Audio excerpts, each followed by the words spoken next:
पहली वीडियो में आपका विज्ञान का दूसरा चैप्टर सूक्ष्म जीव मित्र एवं शत्रु, उसमें हमने सूक्ष्म जीव मित्र कैसे हैं ये उस वीडियो में समझाया। अब इस वीडियो के अंदर हम सूक्ष्म जीव हमारे शत्रु कैसे हैं, यानी कि सूक्ष्म जीव कौन कौन से किस किस प्रकार से हमें हानि पहुंचाते हैं, उसके बारे में हम चर्चा करेंगे। सूक्ष्म जीव अनेक प्रकार से हानिकारक हैं। कुछ सूक्ष्म जीव मनुष्य, जंतुओं एवं पौधों में रोग उत्पन्न करते हैं। रोग उत्पन्न करने वाले ऐसे सूक्ष्म जीवों को रोगाणु कहते हैं या रोगजनक कहते हैं। रोगजनक का मतलब होगा रोगों को जन्म देने वाले। मनुष्य में रोग कारक सूक्ष्म जीव, यानी कि जो रोगों का कारण बनता है वो कौन कौन से सूक्ष्म जीव। मनुष्य में रोग उत्पन्न करने वाले सूक्ष्म जीव श्वास द्वारा, पेयजल एवं भोजन द्वारा हमारे शरीर में प्रवेश करते हैं। संक्रमित व्यक्ति अथवा जंतु के सीधे संपर्क में आने पर भी रोग का संचरण हो सकता है। रोग का संचरण से मतलब यहाँ पर है एक स्थान से दूसरे स्थान पर जाना, एक जीव से दूसरे जीव में जाना। सूक्ष्म जीवों द्वारा होने वाले ऐसे रोग जो एक संक्रमित व्यक्ति से स्वस्थ व्यक्ति में वायु, जल, भोजन अथवा कायिक संपर्क द्वारा फैलते हैं, उन्हें संचरणीय रोग कहते हैं। अब ये कायिक संपर्क क्या है? शारीरिक संपर्क। इस प्रकार के रोगों के कुछ उदाहरण हैं, जैसे हैजा। हैजा है सामान्य सर्दी जुकाम है। ये एक आदमी से दूसरे आदमी में जुकाम लग सकता है। चिकन पॉक्स है। अक्षय रोग है। अक्षय रोग का मतलब यहां पर है चेस्ट के रोग, छाती के रोगों से। जब जुकाम से पीड़ित व्यक्ति छींकता है तो सूक्ष्म बूंदों के साथ हजारों रोग कारक वायरस यानी कि विषाणु भी वायु में आ जाते हैं और वो वायु में आकर दूसरे स्वस्थ आदमियों में प्रवेश कर सकते हैं और वहां भी बीमारी का कारण बन सकते हैं। कुछ कीट एवं जंतु ऐसे भी हैं जो रोग कारक सूक्ष्म जीवों के रोग वाहक का कार्य करते हैं। रोग वाहक का कार्य करने का मतलब ये है कि रोग पैदा करने वाले जो सूक्ष्म जीव हैं उनको एक स्थान से दूसरे स्थान पर ले जाने का काम करते हैं। जैसे कि घर में मक्खी है, गंदगी पर बैठ गई, फिर भोजन पर बैठ गई, तो गंदगी से वो रोग कारक को हमारे भोजन में ले आती है और हमारे शरीर में प्रवेश कर जाती है। इसके अलावा मादा एनाफ्लीज है, जैसा चित्र 2.8 के अंदर दिखाया गया है। इसके साथ मच्छर इसका अन्य उदाहरण है। मच्छर प्लाज्मोडियम मलेरिया परजीवी का वाहक है। मादा एडिस मच्छर डेंगू के वायरस का वाहक है। हम मलेरिया अथवा डेंगू का नियंत्रण किस प्रकार कर सकते हैं, ये भी बड़ा विचारणीय बात है। और वो कर सकते हैं कि हम किसी भी परिस्थिति में मच्छर पैदा ना होने दें। मच्छर सबसे ज्यादा पानी में पैदा होते हैं, तो हम यदि अपने आसपास पानी को ना खड़ा होने दें तो मच्छरों के ऊपर बहुत सारे हम रोकथाम लगा सकते हैं, उनके पैदा होने को रोक सकते हैं।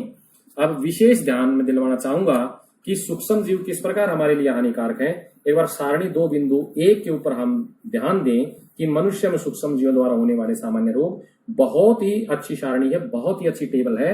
इससे आपके कईयों क्वेश्चन तैयार हो सकते हैं।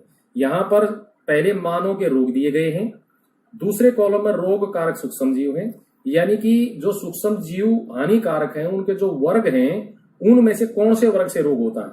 फिर है संचरण का तरीका, यानी कि वो एक स्थान से दूसरे स्थान पर कैसे जाते हैं, और बचाव के उपाय, यानी कि सामान्यतया हम उनसे कैसे बच सकते हैं, इस बारे में ये सारणी दी गई है। बहुत ही इंपॉर्टेंट है, बहुत लाभदायक है। इसको विशेष प्रकार से आप सभी बच्चे याद करें तो आपके लिए एग्जामिनेशन पॉइंट ऑफ व्यू से बहुत ही बढ़िया रहेगा। इसके साथ अब मैं जिक्र करना चाहूंगा जंतुओं में रोग कारक जीवाणु। अनेक सूक्ष्म जीव केवल मनुष्य एवं पौधों में ही रोग के कारक नहीं है, वरन वे दूसरे जंतुओं में भी रोग उत्पन्न करते हैं। उदाहरण के लिए एंथ्रेक्स है, वो मनुष्य और पशुओं में भयानक रोग का कारण बनता है, जो जीवाणु है। गाय में खुर एवं मुंह का रोग है, या दूसरे पशुओं में खुर और मुंह का रोग है, ये एक वायरस से होने वाला रोग है। जिस प्रकार से मनुष्य के अंदर सूक्ष्म जीव रोगों का कारण है, उसी प्रकार से सूक्ष्म जीव पौधों के अंदर भी रोगों का कारण बनते हैं। और ये वो सूक्ष्म जीव हैं जो पौधों में होने वाले जो है रोगों का कारण बनते हैं। सारणी 2.2 भी 2.1 की तरह बहुत इंपॉर्टेंट है। इसमें पौधों के रोग दिए हैं पहले कॉलम में, दूसरे में जो सूक्ष्म जीव उसके लिए उसका कारण है वो दिया है, और तीसरे में है वो संचरण का तरीका, किस प्रकार से वो संचरित होते हैं एक से दूसरे। इसके बाद बहुत ही इंपॉर्टेंट है खाद्य विषाक्तता, जिसको इंग्लिश में कहते हैं फूड पॉइजनिंग। जब सूक्ष्म जीवों के कारण भोजन खराब हो जाता है, वो खाने योग्य नहीं रहता, लेकिन हम अनजाने में उस भोजन को ग्रहण कर लेते हैं, तो उससे हमारे शरीर में विषैले पदार्थ बन जाते हैं और वो फूड पॉइजनिंग का कारण बनते हैं, खाद्य विषाक्तता का कारण बनते हैं, जिससे आदमी बहुत बुरी तरह बीमार हो सकता है और आपको जानकर हैरानी होगी कि मृत्यु तक हो सकती है। उसके बाद 2.5 खाद्य परिरक्षण। खाद्य परिरक्षण का मतलब ये है कि हम अपने खाद्य पदार्थों को, हम अपने भोजन को लंबे समय तक सूक्ष्म जीवों के द्वारा हानि होने से कैसे बचाएं, यानी कि उनको खराब होने से कैसे बचाएं। क्योंकि भोजन जब खराब हो जाता है, संदूषित हो जाता है, आप समझिए उसके अंदर दुर्गंध आने लगती है, उसका स्वाद भी खराब हो जाता है। तो ऐसा जब यदि हो जाता है तो कभी भी हमने उस भोजन को ग्रहण नहीं करना चाहिए। भोजन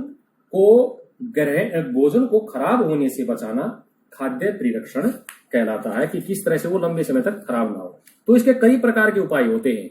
उन कई प्रकार के उपायों में मुख्य है, जैसे एक तो रासायनिक उपाय है।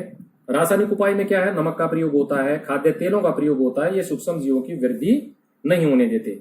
और इसमें दूसरा है चीनी का द्वारा भी परिरक्षण होता है, तेल एवं सिरके द्वारा भी परिरक्षण होता है, गर्म एवं ठंडा करना। गर्म एवं ठंडा करना का मैं थोड़ा सा विशेष प्रकार से यहाँ पर देखिए बताना चाहूंगा।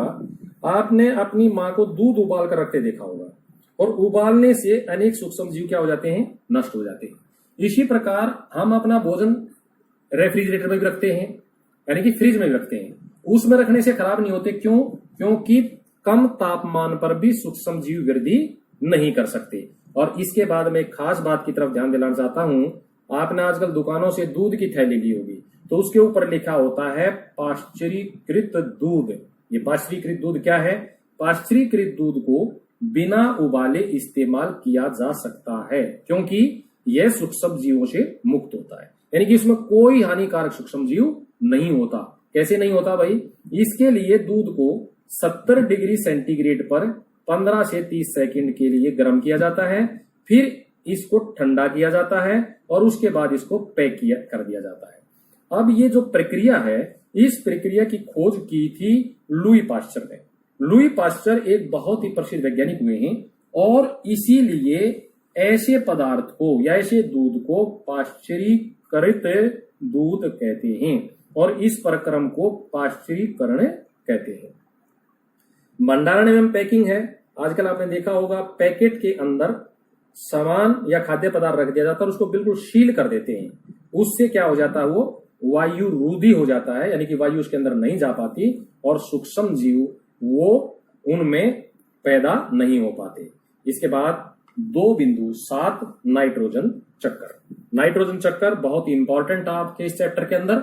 विशेष प्रकार से आप गौर करें, इसका एक आरेख भी है यहाँ पर। इसका एक मैं कहूंगा कि नाइट्रोजन चक्कर को दिखाया गया है बॉक्सों के अंदर भिन्न भिन्न स्टेप में। इसको आप जरूर याद करें, ये भी बहुत इंपॉर्टेंट है। हमारे वायुमंडल के अंदर 78% लगभग 78% नाइट्रोजन है। नाइट्रोजन सभी सजीवों का बहुत ही महत्वपूर्ण संगठक है, यानी कि जो प्रोटीन है, पर्णहरित है, न्यूक्लिक एसिड है, विटामिन है, इनमें उपस्थित होता है। मिट्टी में उपस्थित जीवाणु एवं नीले हरे शैवाल जो होते हैं वो वायुमंडलीय नाइट्रोजन का क्षत्रीकरण करते हैं और उन पर नाइट्रोजन यौगिक बना देते हैं। जब नाइट्रोजन इस प्रकार उपयोगी यौगिकों में परिवर्तित हो जाती है, पौधे उसका उपयोग मिट्टी में से जड़ तंत्र द्वारा करते हैं। इसके पश्चात अवशोषित नाइट्रोजन का उपयोग प्रोटीन एवं अन्य यौगिकों के संश्लेषण में करते हैं। पौधों पर निर्भर करने वाले जंतु उनसे प्रोटीन एवं अन्य नाइट्रोजन यौगिक प्राप्त करते हैं और वो फिर आगे इसी प्रकार से आहार श्रृंखला के द्वारा मनुष्य के अंदर भी पहुंच जाते हैं। पौधे एवं जंतुओं की मृत्यु के बाद मिट्टी में उपस्थित जीवाणु एवं कवक नाइट्रोजनी अपशिष्ट को नाइट्रोजनी यौगिकों में परिवर्तित कर देते हैं, जो पौधों द्वारा पुनः उपयोग होता है। परिणामतः वायुमंडल में नाइट्रोजन की मात्रा लगभग सती रहती है। ये मैंने इसलिए आपको बताया विस्तृत रूप से, क्योंकि कई बार यह प्रश्न पूछा जाता है कि भाई नाइट्रोजन का प्रयोग जब इतने बड़े स्तर पर हो जाता है, लेकिन वो वायुमंडल में फिर कैसे बनी रहती है, उसका संतुलन कैसे बना रहता है। तो इसलिए इस पैरे के अंदर ये बताया गया है, मैंने चर्चा के द्वारा ये समझाने की कोशिश की है कि नाइट्रोजन का वायुमंडल में संतुलन कैसे बना रहता है। इसके साथ आप ये चित्र 2.10 भी बनाएं जो नाइट्रोजन चक्कर के नाम से है, तो ये भी बहुत ही इंपॉर्टेंट है आपके एग्जामिनेशन पॉइंट ऑफ व्यू से। इसके साथ ही प्यारे बच्चों, आपने इसका लाभ जरूर उठा पाएंगे वीडियो का, और इन्हीं के साथ ये चैप्टर यहाँ पर समाप्त होता है, इसका समापन होता है। बहुत बहुत धन्यवाद।